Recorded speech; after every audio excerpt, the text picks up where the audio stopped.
मेरी चौखट पे चल के आज चारों धाम आए हैं। बजाओ ढोल स्वागत के, मेरे घर राम आए हैं। जी हाँ, अयोध्या में राम मंदिर का शिलान्यास, फिर निर्माण और अब प्राण प्रतिष्ठा।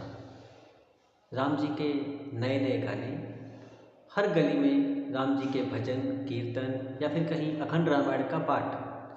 बाजारों में राम जी की मूर्ति वाले चांदी के सिक्के, राम जी की प्रतिमा वाले चांदी के सिक्के, लाइट्स जिसमें जय श्री राम लिखा हो, मूर्तियाँ और राम मंदिर को गिफ्ट में देना, इन सबको देखकर लगता है कि जैसे राम राज्य वापस आ गया है।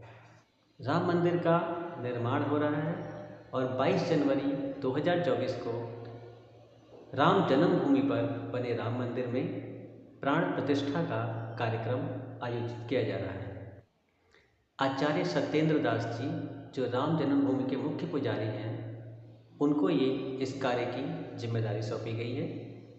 वो प्राण प्रतिष्ठा का कार्यक्रम संपन्न करेंगे। काशी के विद्वान पंडित गणेश्वर शास्त्री जी ने ये शुभ मुहूर्त निकाला है, जिसमें 84 सेकंड का टाइम है प्राण प्रतिष्ठा के लिए, जिसका समय है 12:29:08 से 12:30:32 तक का। इसी बीच राम मंदिर में प्राण प्रतिष्ठा का कार्यक्रम संपन्न किया जाएगा। ये तो बात हुई मुहूर्त की।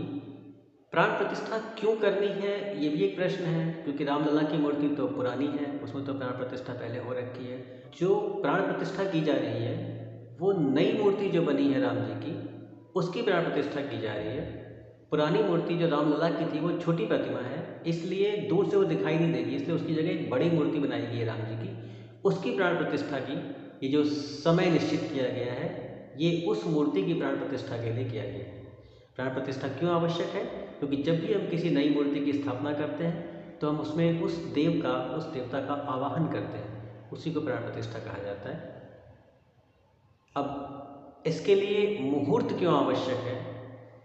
तो देखिए, प्रभु के काम में या भगवान के काम में कभी मुहूर्त की आवश्यकता नहीं होती है। मुहूर्त की आवश्यकता हमें क्यों होती है?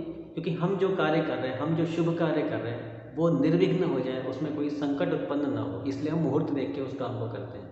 बट प्रभु श्री राम तो संकट को काटने वाले हैं, संकट को दूर करने वाले हैं, तो उनके काम में संकट आने की संभावना नहीं होनी चाहिए। इसलिए प्रभु के कार्य में किसी भी भगवान की जब हम पूजा करते हैं तो उसके लिए किसी खास मुहूर्त की आवश्यकता नहीं होनी चाहिए। लेकिन फिर भी चूँकि हिंदू धर्म में हर शुभ कार्य मुहूर्त से किया जाता है, तो अच्छा ये रहता है कि जब भी आप कोई कार्य कर रहे हैं तो अपने हिसाब से एक मुहूर्त देख लें। उसी लिए इस मुहूर्त को निकाला गया है कि प्राण प्रतिष्ठा के लिए हम कोई भी कार्य, ये भी एक शुभ कार्य है, इसका प्रभाव हमारे भारत पर अच्छा पड़े, इससे हमारा देश प्रगति करे, इसलिए हमने ये कार्य शुभ मुहूर्त से करना चाहा है। अब यहाँ दो बात आती है। पहली बात ये कि मुहूर्त कितना शुभ है। तो काशी के विद्वान ने मुहूर्त निकाला है, तो ऑब्वियसली ये मुहूर्त बहुत शुभ है। ये मुहूर्त किसी भी धार्मिक कार्य के लिए बहुत शुभ है। धार्मिक कार्य के लिए मुहूर्त बहुत शुभ माना जाएगा, क्योंकि ये मुहूर्त बृहस्पति ग्रह को ध्यान में रख के निकाला गया है। इसके साथ ही तिथि पंच बाणों से मुक्त है। ये तिथि, दिन, नक्षत्र, इन सभी का ध्यान रखा गया है इस मुहूर्त को निकालने में। और इसके साथ ही गुरु की अवस्था को ध्यान में रखा गया है। गुरु केंद्र में है। जिस समय का मुहूर्त निकाला गया है 12:29 का, उस समय मेष लग्न है और मेष लग्न में गुरु है। ज्योतिष में एक बात कही जाती है कि का करी है सर्वाग्रह यश केंद्र बृहस्पति। जिसके केंद्र में बृहस्पति होता है उसके सारे ग्रह कुछ नहीं बिगाड़ सकते हैं, उसके लिए सभी ग्रह अच्छा फल देने वाले होते हैं। उसका बाकी ग्रहों का, बाकी किसी भी ग्रह का उसके ऊपर प्रभाव नहीं पड़ता। तो इस कुंडली में, जन्म पत्रिका में गुरु ग्रह केंद्र में है, और नवांश में अगर हम देखते हैं तो उस समय गुरु उच्च का हो जाता है। इसके अलावा अन्य कई वर्गों में गुरु की स्थिति बहुत उत्तम है।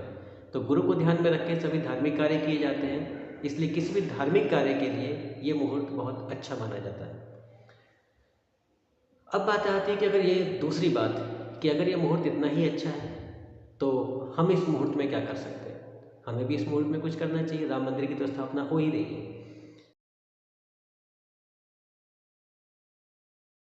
तो सबसे पहले तो ये है कि आप मूर्ति की स्थापना के लिए मुहूर्त निकाला गया है।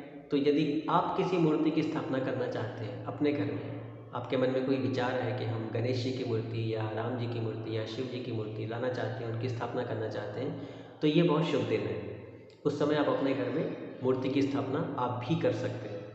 दूसरा काम है, यदि आपको किसी ज्योतिषी ने रत्न पहनने का कहा है, रत्न पहनने के लिए कहा है, तो आप इस दिन उस रत्न को उस पर्टिकुलर समय में धारण कर सकते हैं, वो भी शुभ है। इसके अलावा यदि आप मकान बनाने का प्लान कर रहे हैं, आपके पास प्लॉट है, तो आप नींव रख सकते हैं उस मकान की, गृह प्रवेश कर सकते हैं उस समय पर, उस दिन कथा सुन सकते हैं, हवन कर सकते हैं अपने घर में। हवन शुद्धि के लिए होता है, धार्मिक कार्य है, हवन कर सकते हैं आप उस दिन अपने घर में। किसी कंपटीशन का फॉर्म भर सकते हैं, किसी जॉब के लिए अप्लाई कर सकते हैं उस समय पर। अभिजीत मुहूर्त है और अभिजीत मुहूर्त इन सभी कार्यों के लिए शुभ माना जाता है। कहा जाता है कि राम जी का जन्म भी अभिजीत मुहूर्त में ही हुआ था। ये सभी कार्य आप उस समय कर सकते हैं इस मुहूर्त के समय पर। कहने का तात्पर्य यह हुआ कि जीवन यापन के सुधार हेतु आप कोई भी कार्य करना चाहते हैं तो आप इस मुहूर्त में कर सकते हैं उस समय। कई लोगों ने अपने घर में राम मूर्ति की स्थापना का फैसला लिया है, कई लोगों ने इस दिन गंगा स्नान का फैसला किया है, कई लोगों ने कीर्तन कथा आदि के बारे में विचार किया है। ये सभी कार्य शुभ हैं और इन्हें करने से आपको पुण्य की प्राप्ति होती है। एक बात मैं आपको बताना चाहूँगा कि इस मुहूर्त में कोई भी राजनीतिक कार्य न करें, किसी भी असामाजिक कार्य को बढ़ावा न दें, भीड़ भाड़ वाले जगहों पे न जाएं और घर में रहकर भगवान का भजन कीर्तन करें और इस अवसर का लाभ प्राप्त करें। ऐसा इसलिए मैं कह रहा हूँ क्योंकि ये वर्ष 2024 जिसका अंक, जैसे मैंने अपने पिछले वीडियो में बताया था कि अंक 8 है और राम मंदिर की जो प्राण प्रतिष्ठा का दिन रखा गया है वो है 22 जनवरी। 22 से नंबर 4 बनता है और 4 और 8 अंक की कोई बहुत अच्छा मेल नहीं होता है, लेकिन मुहूर्त बहुत शुभ है। बाहर असामाजिक तत्व अगर कुछ करते हैं तो उनसे हमें सावधान रहना है, क्योंकि असामाजिक तत्वों को सामाजिक कार्य पसंद नहीं आते हैं। तो अच्छा रहेगा आप अपने अपने घरों में रहें। और वैसे भी कहा यह गया है कि अयोध्या में जाना किसी को, मोदी जी ने पहले ही कह दिया है कि लोग अपने अपने घरों में पूजन करें, सभी लोग अपने घर में पूजन करें। रात में आप दीप जलाएं, दिवाली मनाएं, खुशियाँ मनाएं और अपने घरों में रहें, वो अच्छा रहेगा। तो आप सभी इस तरीके से इस शुभ मुहूर्त का लाभ उठाएं और अपने अपने घरों में कोई शुभ कार्य अवश्य करें। इसी मंगल कामना के साथ आज की वीडियो को यहाँ विराम देते हैं। अगली वीडियो में हम फिर किसी नए विषय पर बात करेंगे। तब तक के लिए जय श्री राम।